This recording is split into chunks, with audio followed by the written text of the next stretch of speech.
What's up, everybody? Bienvenue dans cette nouvelle session de Millennials Fortune Education. Nous sommes vendredi le 28 octobre, littéralement la dernière journée, ok, je dirais le dernier jour de la semaine.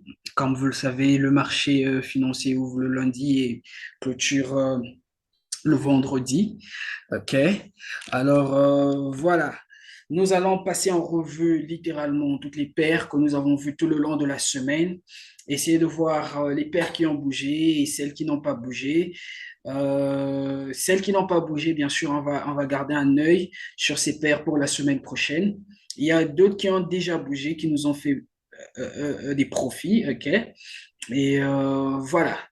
Nous allons y aller sans plus tarder. Euro USD, OK? Alors, vous vous rappellerez que Euro USD, nous avons littéralement anticipé ce mouvement, OK? Alors, là, je suis sur le daily, OK? J'ai eu ce mouvement impulsif et ensuite, nous avons eu cette correction, OK? Alors, les 2 dernières semaines, on attendait bien sûr avoir la cassure de ce niveau-ci, OK? Pour bien sûr avoir une correction complète littéralement ce qui s'est passé. Et comme vous le voyez, le prix a commencé maintenant à rejeter cette zone. OK? Alors, quand je vais sur mon H4, OK, c'est un peu plus clair. Alors, vous voyez, on a eu ce breakout. OK? Ce breakout de cette zone. Et bien sûr, là maintenant, le mouvement commence à descendre. Alors, on avait anticipé ce mouvement. Ok. Donc, sur le long terme, nous anticipons toujours ce mouvement. Ok. Donc, rien n'a changé sur Euro USD. Nous gardons toujours ce mouvement baissier. OK. Alors, qu'est-ce qui va se passer avec Euro USD? OK. Alors, nous allons attendre à voir une correction. OK.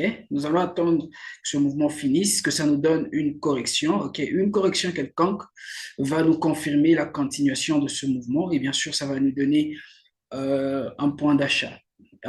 Excusez-moi, un point de vente. OK. Parce que nous voulons vendre ce mouvement. OK. C'est un mouvement baissier. Donc, voilà, gardons un œil sur Euro USD pour la semaine prochaine, une correction quelconque. OK.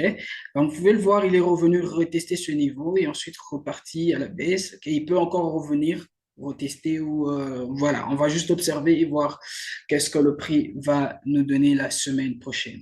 USD CHF, OK. USD CHF, c'est ça exactement que nous voulions voir, OK. Nous voulions voir littéralement la cassure de ce niveau, OK? Nous voulions voir la cassure de ce niveau. Bien sûr, une cassure avec ce mouvement impulsif, OK? Comme vous le savez, ça fait un bon bout de temps qu'on a anticipé ce mouvement haussier, OK? Mais compte tenu du prix, du mouvement du prix, comment il se présentait dans cette structure, c'est un tout petit peu complexe. Alors, on voulait avoir plus de confirmation, OK? Et c'est la confirmation qu'on a eue. Voilà. Le prix est allé former un nouveau lot, voilà, sur le H4. Le prix est allé former un nouveau lot, ok, par rapport au premier là. Et ensuite, il est reparti à la hausse, ok. Et il est venu break ce niveau de résistance qui est maintenant un niveau de support. Alors, regardez ce qui se passe dans ce niveau. Ce qui s'est passé, je veux dire, sur ce niveau de résistance, ok, vous voyez. Le prix est arrivé là, il a rejeté considérablement. Et regardez encore comment il a rejeté là. Ok. Donc, du coup, on voulait voir d'abord une cassure, ok, de ce niveau. Donc, littéralement, une correction quelconque à ce niveau. Une correction quelconque à ce niveau, ça va nous donner littéralement un achat. Une correction quelconque va nous donner un achat et on va continuer ce mouvement. OK? Et voilà, USD GPY, il n'y a pas encore eu grand-chose. OK? Voyons voir. Voilà. Il n'y a pas encore eu grand-chose. Donc, on est encore en train d'observer, OK, comment USD GPY va se comporter. C'est vrai qu'on a eu un nouveau lot qui s'est formé là. OK? Mais c'était un petit peu complexe. OK? On voulait prendre cette position, mais après, on a eu une autre stop loss qui était un peu plus grand. Et voilà. on a décidé de ne pas rentrer dans ce trade, mais en soi, l'analyse était correcte. Ok, le mouvement a continué, ce mouvement, le prix a continué ce mouvement aussi. Alors, bien sûr, une correction à ce niveau. Ok, une correction quelconque à ce niveau. Une correction quelconque à ce niveau, ça va nous donner littéralement un achat, OK? Donc, nous anticipons qu'il doit aller finir tout ce mouvement, OK? Il doit aller finir tout ce mouvement, OK? Voilà, il doit aller finir ce mouvement, OK? Donc, une correction quelconque à ce niveau, ça va nous donner une opportunité d'achat, OK? Alors, gold, voilà. Gold, littéralement, qu'est-ce que le gold est en train de faire?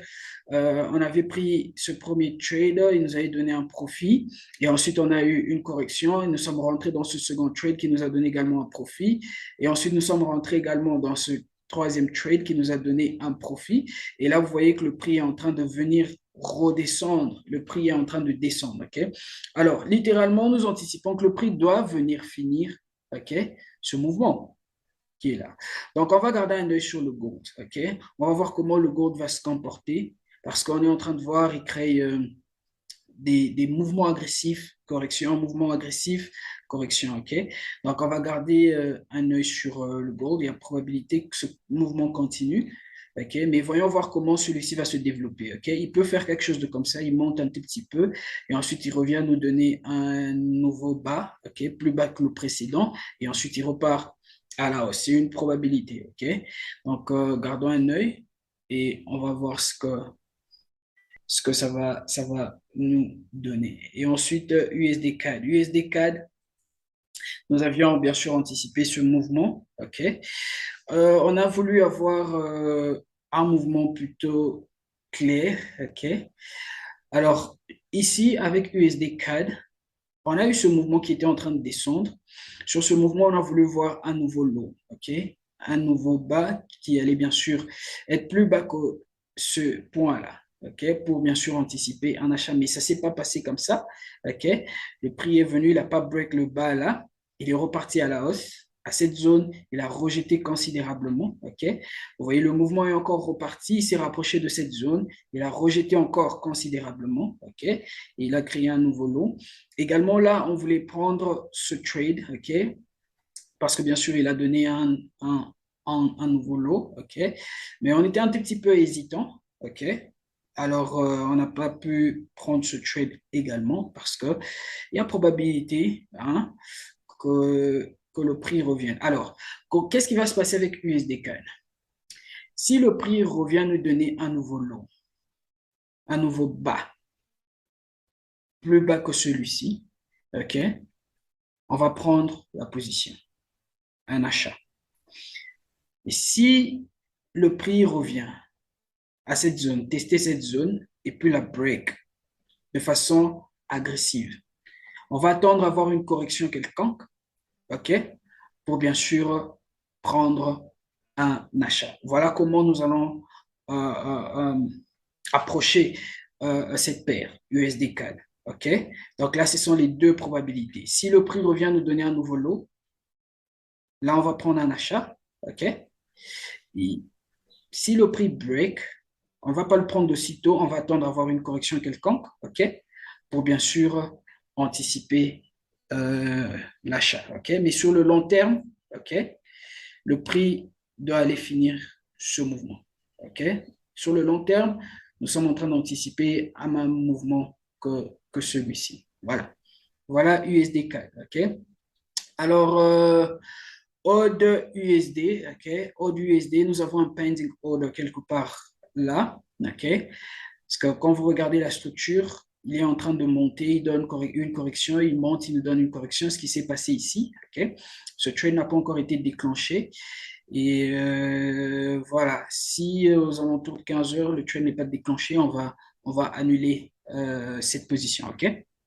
Mais sur le long terme, on est en train de voir comment USD, Odd USD, OK, va bien sûr aller compte tenu de la structure du marché et du mouvement que ce prix est en train de nous présenter, OK? Il doit aller finir ce mouvement. OK? NZD-USD également, un peu pareil. Alors, avec NZD-USD, vous voyez, il est déjà sur cette zone de support. OK? Alors, si NZD-USD nous donne un nouveau bas là, nous anticipons quoi? Nous allons anticiper un achat compte tenu de la structure, OK, du mouvement du prix, comment le prix est en train de réagir. OK? Donc, voilà, ça c'est NZD-USD. OK? Euro GBP, c'est aussi une autre paire, une paire qui a donné littéralement un bon profit. Voilà, vous allez voir qu'il y a eu ce mouvement, il y a ces différents mouvements-là. OK? Alors ici, sur mon H4, on anticipe que le prix doit aller finir. OK? Ce mouvement, at least, il doit venir jusque-là. OK? Et quand je vais sur mon H1, OK, on a eu ce fort mouvement impulsif baissier, OK, qui s'est passé hier jeudi. OK. Donc, on a eu d'abord ce premier mouvement et ensuite on a eu cette correction. OK. Nous sommes rentrés dans ce trade quelque part là et on a eu ce mouvement. Ensuite, nous anticipons que le prix doit finir ce mouvement. Il doit aller continuer ce mouvement. OK. Mais qu'est-ce que nous devons avoir? Nous voulons voir une correction. Nous voulons voir une correction, OK, à ce niveau. Probablement, c'est ça qui est en train de se faire. C'est ça qui est en train de se développer. OK. Donc, le prix peut encore donner un truc de ce genre. OK. Donc, il peut faire quelque chose de comme ça. Euh, il peut nous donner quelque chose de comme ça. OK. Quelque chose de comme ça. OK. Et voilà. Et une fois que le prix arrive dans cette zone, voilà, nous allons anticiper une vente. OK. Donc, ça, c'est une première probabilité. OK. Et voilà. Donc, nous gardons un œil sur Euro-GBP. Probablement la semaine prochaine, il va également nous donner une position. Euro-CHF. Euro-CHF, le prix est toujours dans cette structure, dans ce channel. OK. Là, on a eu un fort rejet. OK. Tandis que je transitionne sur mon H1, on a eu ce fort rejet à ce niveau, ce fort mouvement impulsif baissier. OK. Et voyons voir comment le prix va réagir ici. S'il nous donne une correction, OK, une correction quelconque, bien sûr, ça nous indique que le prix va continuer vers le bas. OK? Et littéralement, attendez que je fasse ceci, voilà.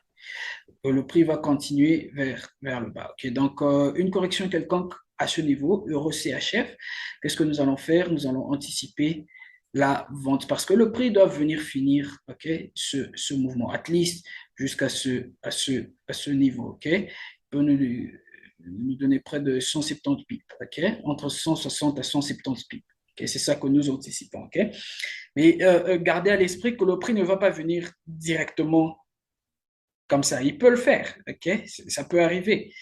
Mais dans la plupart des cas, le prix va vous donner un fort mouvement impulsif baissier. Après, il vous donne une petite correction.